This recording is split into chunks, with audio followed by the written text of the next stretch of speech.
tutaramenya ikintu na kimwe kuri Yesu, hari ikintu cyari mu mitima yacu twaramukunda. Kumukorera n'umuriro kandi atabintu byinshi cyane uramenya kuri Bibiri ivyo ivyita urukundo. Imana utiyumvira igihembo na kimwe, utiyumvira merci y'umuntu n'umwe. Ikibazo si n'abantu, ikibazo ni wewe nyene. Hinduka wewe nyene hejuru ubikemura indani. Urabiza ati uyu muzi nawe uranduye, igiti ntikizosubira kunana. Ubwira uza aho nyene wumvise Imana.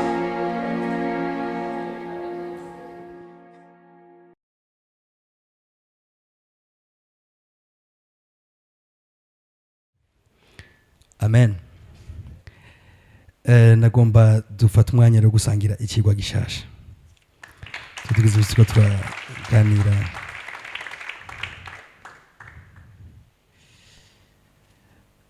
Tujana hariya muri Yohana igice cya 4. Yohana igice cya 4. Nagomba mpere ku murongo waho wa 21. Yohana igice cya 4 umurongo wa 21. Haravuga ngo Yesu, reka sabe Derika barandonderera mu gifaransa no murongo, kubera terme shaka neza ivuga neza mu gifaransa canke mu congereza, ariko ondare mu gifaransa vyo bavyiza. Haravuga ngo Yesu aramubwira ati, nyizera nyina wanje, igihe kija kuza si kuri uyu musozi canke i Yerusalemu muzosengera data. Mwese musunya aka kantu muzosengera data, aka kantu mukarabe nga muzosengera data. 22. Mwebwe musenga ico mutazi, tweho dusenga ico tuzi, kuko agakiza gaturuka mu Bayuda. Ariko igihe kiza kandi kirashitse, niho abasenga bukuri. Twese tuvuga ati abasenga bukuri. Iri niryo jambo ngomba tuganire ko abasenga bukuri. Mugabo mu Kirundi bavuze ngo abasenga bukuri. Mugabo dusomera mu zindi ndimi turaza kubona ko atari abasenga bukuri. Turaza gukoresha ijambo bakoresheje ngaho. Mwebwe musenga ico mutazi, tweho dusenga ico tuzi, kuko agakiza gaturuka mu Bayuda. Ariko igihe kiza kandi kirashitse, niho abasenga bukuri bazosengera data mu mpemu no mu kuri, kuko data arondera abamusenga bameze batyo.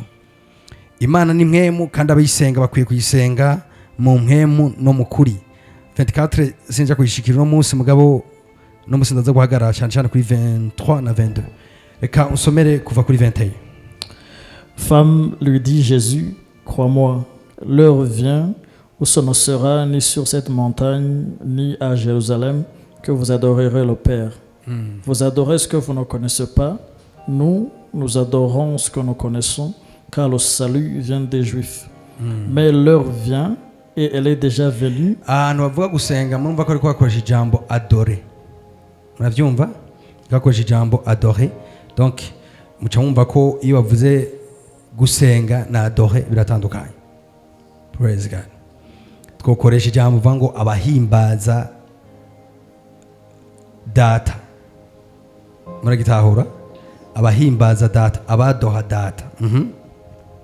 Mais l'heure vient, et elle est déjà venue, où les vrais adorateurs adoreront le Père en esprit et en vérité. Tuvuga ati true worshippers. True worshippers. Cyangwa tuvuga ati les vrais adorateurs. Abahimbaza bukuri. Okay. Cyane narondera iryo jambo. Nagomba duzofate akakanya urugendo rugufi, mugabo rugamije kuduhindura abahimbaza Imana bukuri. Praise God. Muri iki kigwa nzovugamwo ibintu bikomeye gose, ndifuza ko nkwirikirana. Twese tuvuga ati abahimbaza Imana bukuri.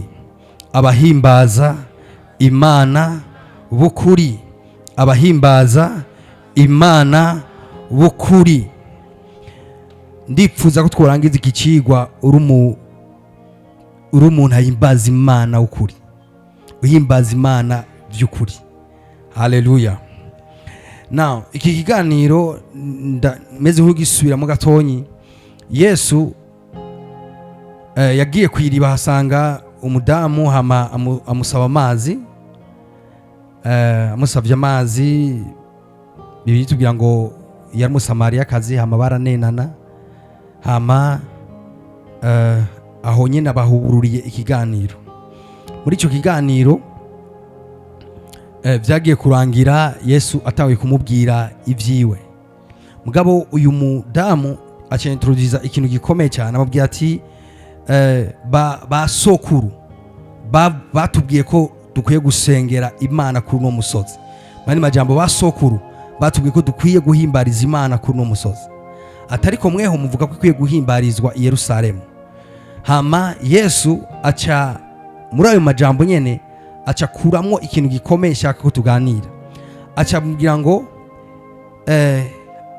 igihe kirashitse, ati aho abahimbaza Imana batazokenera ikibanza, batazokenera Yerusalemu canke batazokenera kuri uyu musozi.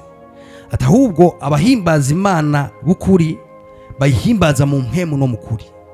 Praise God. Alors akantu ka mbere nagomba mbanze netablise ngaha, na kantu Yesu yavuze ngo mwebwe muhimbaza uwo mutazi. Praise God. Yesu yari kabwira uwo mugore ivyerekeye ikigwa gikomeye cyane cyo guhimbaza Imana. Mbwa uwo mugore aca mubwira ngo mwebwe muvuga ko Imana ikwiye guhimbarizwa i Yerusalemu, atariko basokuru nabo bavuga ko ikwiye guhimbarizwa kuri uwo musozi. Yesu acavuga ati wewe uracyari mu bintu by'ibibanza Imana ihimbarizwamo, mugabo jewe nje gutanguza urundi runganwe rudahimbaza Imana rufatiye ku kibanza. Igikomeye kuri urunganwe rushasha nze gutanguza si Yerusalemu, si kibanza aho bahimbariza Imana, si ku musozi basokuru bavuze ko ari uhimbarizwa ku Imana. Ateka atahubwo mfise ikibazo ca mwebwe, kuko mufise mu mutwe ibibanza ariko Imana muhimbaza nayo muzi. Acavuga ngo mwebwe muhimbaza ico mutazi, mwebwe muhimbaza Imana mutazi.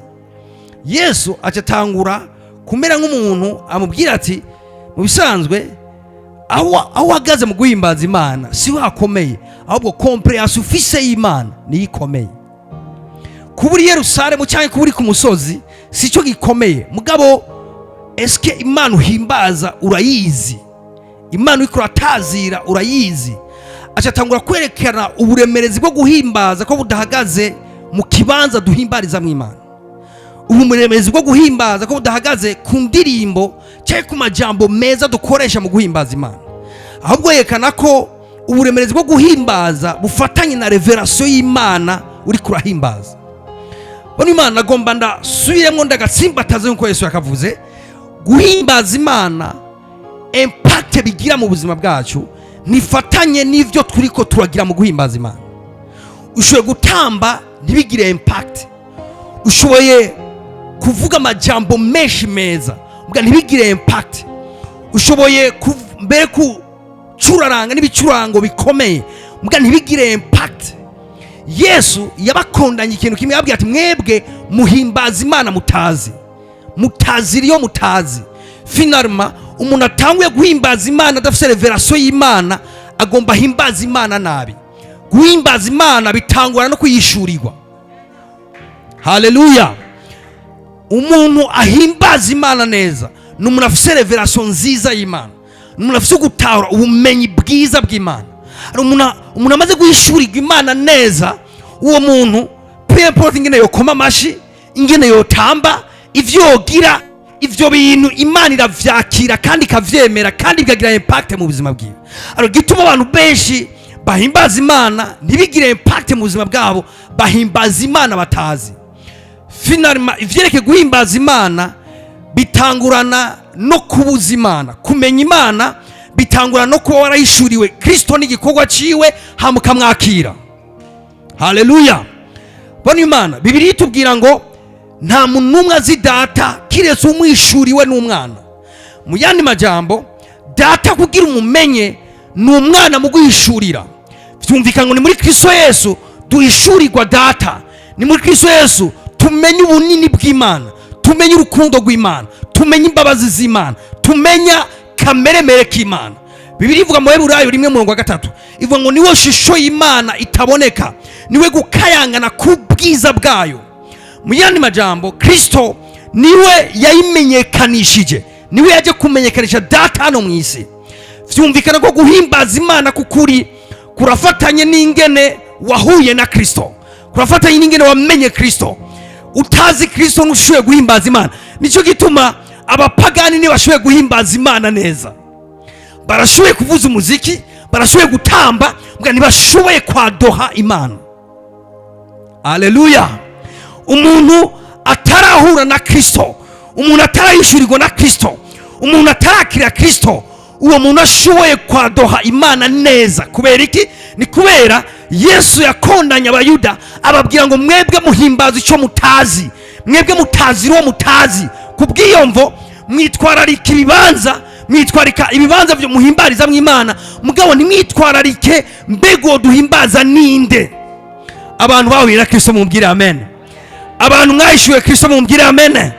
Abantu Yesu yaje mu buzima bwanyu mumbwire amen. Wewe ufise uruhusha uhabwa n'ijuru rwo guhimbaza Imana. Atari uko ntibikenewe guhimbaza Imana, mbe nawe ihimbaza ntivyogira impact mu buzima bwawe. Itangura kugira impact igihe mu vyanditswe uyishuriye umwe Kristo, igihe ijambo ry'Imana rivuze ugahishurirwa Kristo hama ukamwakira mu buzima bwawe, uwo mwanya uhindutse umuntu akwiye guhimbaza Imana. Mwebwe mutazira icyo mutazi. Haleluya!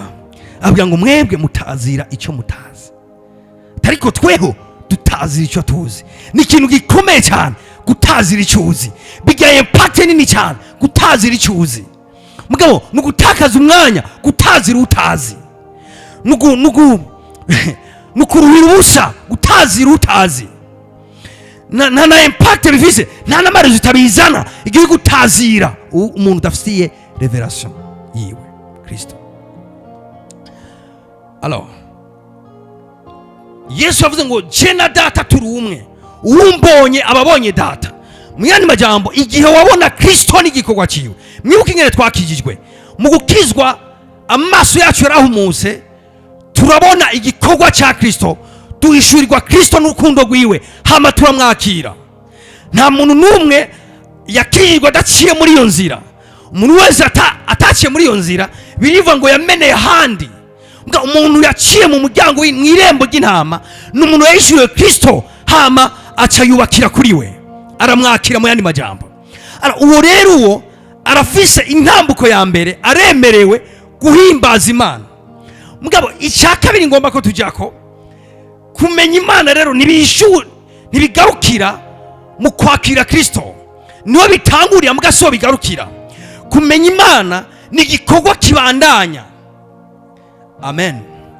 Iyo tuje guhimbaza Imana, kwa gatanu tuzoza guhimbaza Imana. Iyo tuje guhimbaza Imana, uguhimbaza Imana kwacu ubundi kwategezwa kugira efe ku buzima bwacu. Ababoshwe bategezwa kubohoka, abagwayi bategezwa gukira. Mu guhimbaza Imana imiryango yategezwa kwiyugurura. Itiyuguruye ari ikibazo, abantu bari kwahimbaza uwo batazi. Praise God. Ubundi bivuga ngo mureke Imana ihaguruke, abasi bayo basanzare. None turiko turatazira Imana hari kwa iki? Turiko turazamura izina rya Yesu, turiko tuhagurutsa ubukuru bw'Imana, turiko tuhagurutsa Imana hagati muri ikoraniro. Mumbwire ingene Imana yohaguruka, hama ingwara ntizikire, hama ivyaha ntibizimangane, hama abantu bakagumana ishari mu mitima yabo. Ntibishoboka. Bigumyeho seka abantu batari kwahimbaza Imana neza, bari kwahimbaza Imana batazi. Praise God. Iyo ubonye umuntu imisi yose araje mu ngoro y'Imana, aratazira Imana, aratamba mbere arashima, arahimbaza, muko ubuzima bwiwe nibuhinduke. Bibiri ivuga ivyo ari byo, abarika himbaza Imana atazi, kuko Imana yacu ni Imana ihindura ubuzima bw'abantu. Igihe cyose umuntu ayitaziriye neza, konsekanse ya mbere Imana itacinga ubuzima bwiwe. Navuze ngo Imana ikora ku buzima bwiwe, ikamutransform, ikamuhindura. Haleluya. Ngo rero twuzuranye abantu bashobora gutamba, bashobora guhimbaza, bashobora kugira ibintu bitandukanye, mbwa ubuzima bwabo ukaguma ari bwa bundi nyene. Urazi ikibazo aho kiri? Bibiri bivuga ngo, Yesu yavuze ngo bahimbaza Imana batazi. Mbwa muri iki cigwa ngomba guhagurutsa abantu bahimbaza Imana bazi. Haleluya! Alors Bibiri ivuga gute? Neko nderekana usomye hariya muri Daniel bivuga ngo abazi Imana yabo bazogira iki? Bazokomera. Nibamara gukomera bazogira iki? Bazokora ibyo wizi. Buri Imana mbwa umviriza bivuga ngo abazi. Hari ikintu gitangura mu kumenya Imana. Hari ikintu bita kumenya Imana. Umaze kwa Yesu Kristo urugendo rwo kumenya Imana ari ruheze rwatanguye. Ruhera aho amaruka bandanya. Haleluya! Reka ndababwire kimwe mu byonze ku Mana yacu. Aburahamu we yarayibonye avuga ngo ni Yehova Yire. Haleluya! Avuga ngo ni Yehova Yire. Mose arayiraba avuga ngo ni Jehova Nisi. Gideon nawe arayiraba ngo ni Jehova Shalom. Umuntu wese yahuye n'Imana hari ishurirwa ryayo yagize. Nta muntu umwe yahuye n'Imana ngo areke kugira ishurirwa ryayo. Umuntu wese yahuye n'Imana hari izina yayishe, hari ukuntu yaciye yishurirwa, hari na impact vyagize mu buzima bwiwe. Haleluya! Ariko twebwe ntitwayishuriwe muri Jehova Nisi, ntitwayishuriwe muri Jehova Shalom cyangwa muri Jehova Yire. No, twebwe twayishuriwe muri Kristo Yesu. Kandi bivuga ngo muri Kristo Yesu niho revelation yose y'Imana yishijwe. Niko kunengesera ku Mana kose n'Imana yagushize.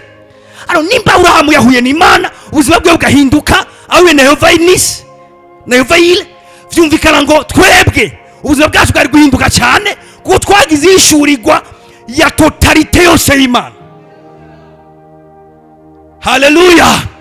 Uvuze ngo narahuye na Kristo, uvuze ngo narabonye Kristo, uvuze ngo Yesu yaraje mu buzima bwanjye, nari niteze ko ubuzima bwawe bwosumba ubwa Aburahamu, nari niteze ko ubuzima bwawe bwosumba ubwa Mose, nari niteze ko ubuzima bwawe bwoca buruta ubwa Gideon. Kubera iki? Ni kubera revelation dufite muri Kristo Yesu isumba iyo bagize mu gihe cyabo. Mugabo rero ikibazo ndazaho kiri, duhimbaza Imana tutazi. Duhimbaza Imana tutazi. Mugabo abantu Imana nagombe ndababwire gato Imana duhimbaza yariyo. Bibiri ivuga ngo imbabazi zayo zamaye ibihe bidashira, ariko uburake bwayo nubwo akanya gato. Iyo ni revelation imwe ku Mana yacu. Haleluya! Vuga ati imbabazi z'Imana zamaye ibihe bidashira, ariko uburake bwayo nubwo akanya isase. Uburake bwayo nubwo akanya isase. Vuga imbabazi zayo nizibe bidashira.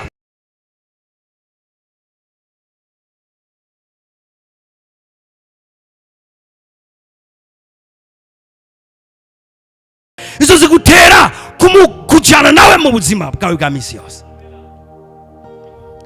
Biva ngo mu kiganza cyayo cy'iburyo ni agakiza kacu kari. Hii niyo Mana yacu wali Mana. Mu kiganza cyayo cy'iburyo hategema agakiza k'amahanga. Nawe Yobu wowe yavuze ngo umukiza wanje ariho, ngo niyaseruka azohagara hejuru y'isi, azohagara hejuru y'ibinsikamiye byose, azohagara hejuru yavyo. Revelation ufise y'Imana nizo kwerekana utazira Imana yawe. Mu ngoro y'Imana hari umuntu bari Imana nimwazi mwiyumvira ngo nibindi burya dutazira revelation y'Imana gusa. Nidutazira ivyuma nibidufasha, nidutazira indirimbo nizidufasha, tutazira revelation y'Imana dufise. Iyo dutamba hari icyo tuba twibutse, nico twatahuye ku Mana yacu. Iyo turirimba bifatana no gutahura mbega Imana yacu niki kuri twebwe. Igihe niki nyene cyo gutazira Imana tuzi, cyo gutazira Imana tuzi. Mbega umanika ibiganza, urazi Imana umanika ibiganza yariyo. Iyo uvuze ngo Imana yacu irera, urazi ibyo uvuze. Imana yacu irakomeye cyane, urazi ibyo uvuze. Uvuze ngo Imana yacu ni nyembabazi, uratahura icyo uravuga. Kuko comprehension ufise nizo gutuma uhimbaza Imana neza. Yesu yavuze ngo mwebwe muhimbaza icyo mutazi.